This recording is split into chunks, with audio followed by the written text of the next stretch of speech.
Thousands filled the arena, from fellow firefighters to families of the fallen, all to hear a message of celebration, honoring the lives of the 19 Granite Mountain hotshots who left this world 9 days ago. In that time, we have grieved and cried together, shared emotions, and asked over and over one pointed question: why? With voices heavy with emotion, 10 speakers graced the microphone. Perhaps none more courageous than the 20th member of the crew, Brandon McDonough.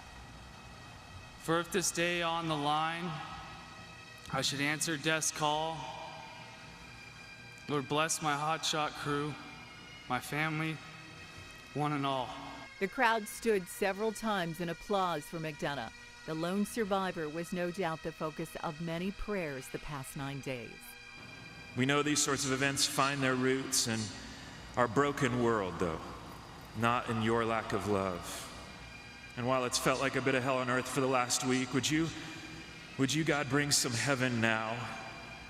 Words from the pastor who had 6 members of the hotshot crew in his fellowship, asking for answers and understanding during a difficult time. I miss my brothers, and we're here today to remember them. And I love my family, all of you that are out there. Thank you for supporting me.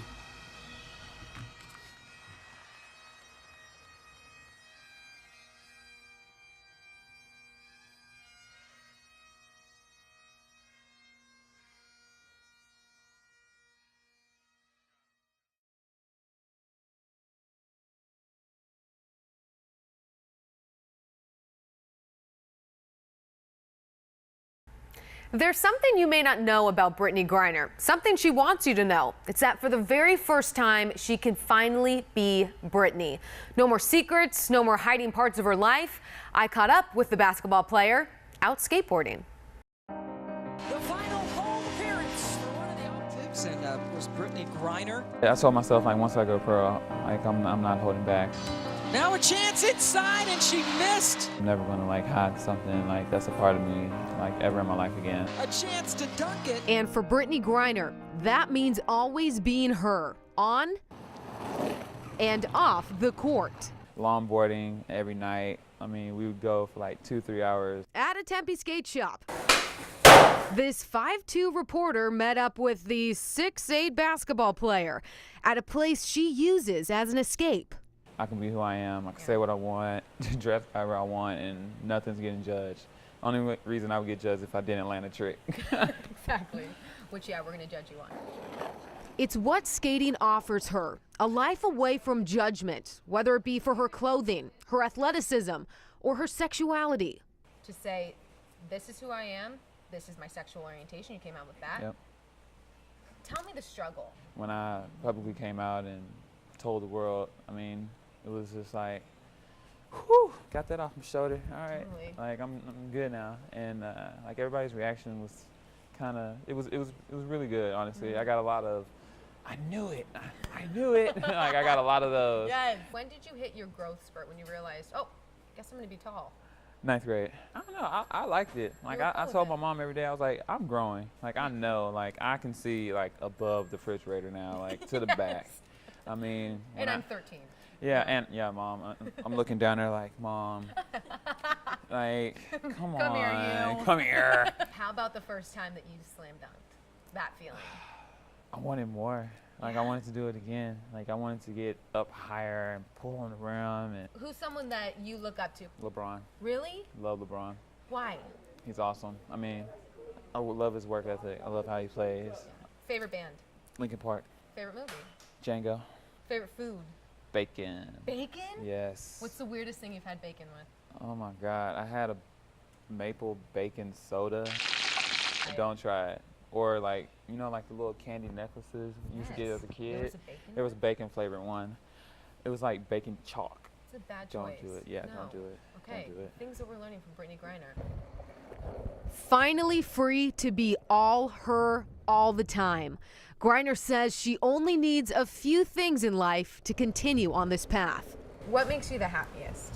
Ball, winning, Yeah. skating. I mean, all those things just make me happy. and then eat some bacon at the end of the day. But not chalk bacon. No. Or no, maple no, bacon soda. No. Okay, so Brittany wouldn't say whether or not she's dating anybody. While she is happy to be out about her sexuality, there are some parts of her life that she would like to keep private.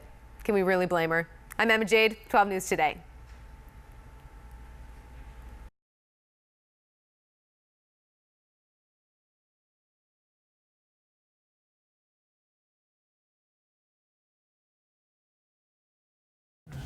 Coach, how critical is this offseason for you guys in terms of taking that next step? It's huge. It's huge. We've made a great progress the first year.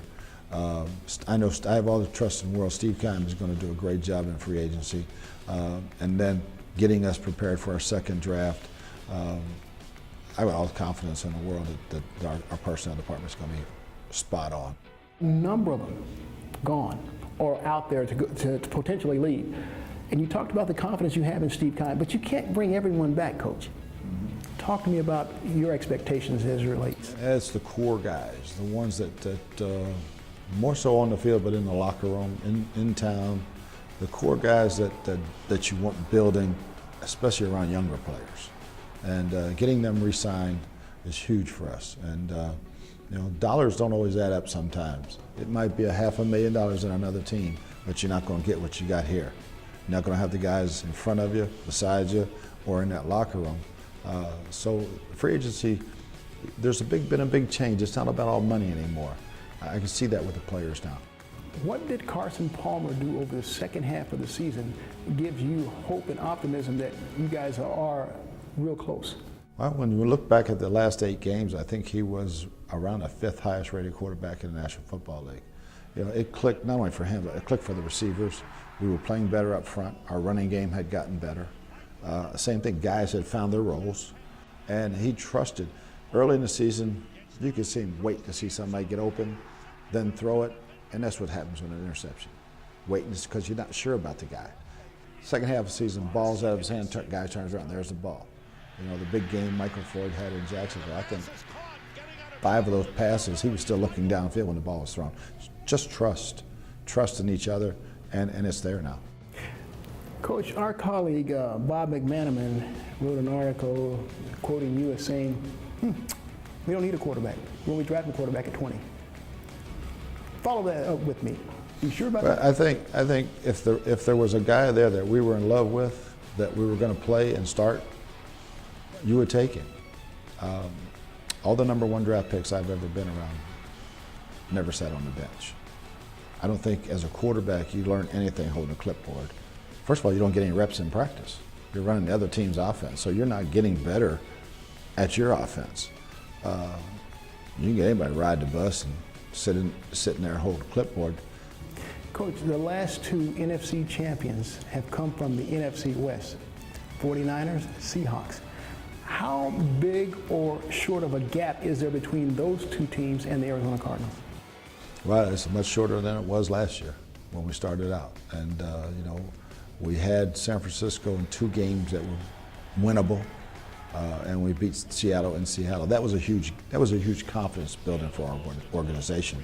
And so we know we can win, and we know what it takes to win, and it's not going to be easy.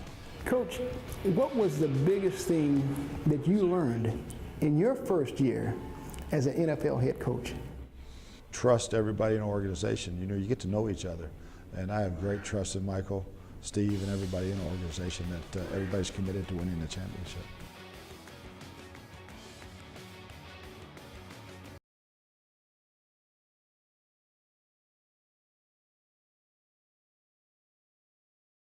We don't need a quarterback. When we draft a quarterback at 20.